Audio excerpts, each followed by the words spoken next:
Today, we are doing what 23 governors and 55 legislatures refused to do, and I'm so proud to be the ones that got this job done.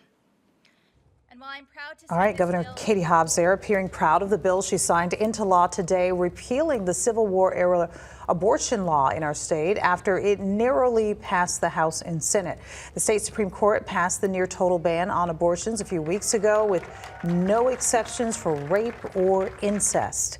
Governor Hobbs is now signing this bill to undo the court's decision. There's lots of questions around what happens now. Yeah, like when will this repeal actually take effect, and could the 1864 law still happen? Political editor Dennis Welch is here with us. Dennis, a lot of timelines. Can you break it down? Yeah, a lot to unpack, but I think the important thing to express to our viewers right now is that abortions are still accessible right now.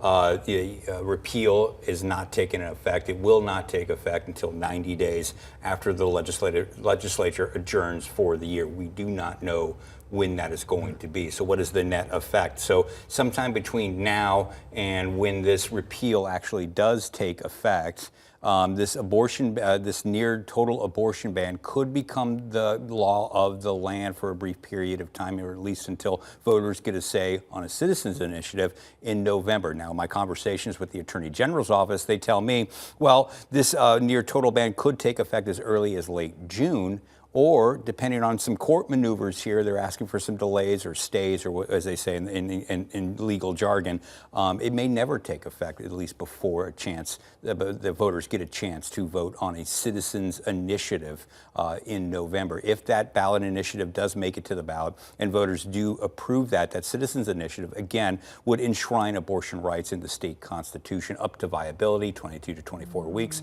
It would also provide exceptions for women to protect the physical health and the mental health of the mother. So again, we'll be following this closely. Obviously, this is a very important story. We're going to be following this and updating our viewers on this with everything we know when we know this. So to go back to the timeline for just a second, I know we can't anticipate how long this session will go, but some have guessed that maybe until late September, or that's at least when the 1864 law could take effect, and that's when the repeal could take effect. Look at me, I'm talking myself into circles. It's hard, and that's why I keep saying it's very important. Like for viewers right now, I know everybody's interested. We will be staying on top of this. If the status quo changes, we will let you know. Again, right now, abortions are accessible in the state of Arizona. A near total abortion ban could take effect in June, or it may not take effect at all, depending on how these court maneuvers play out. So a lot of this will be dependent upon the courts, and ultimately, it's going to be the voters that are going to decide this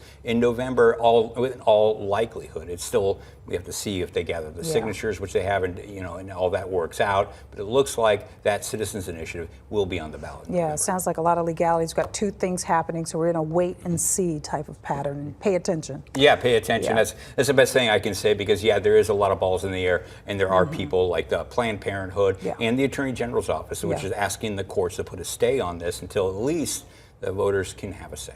All right, Dennis, thank you for that update.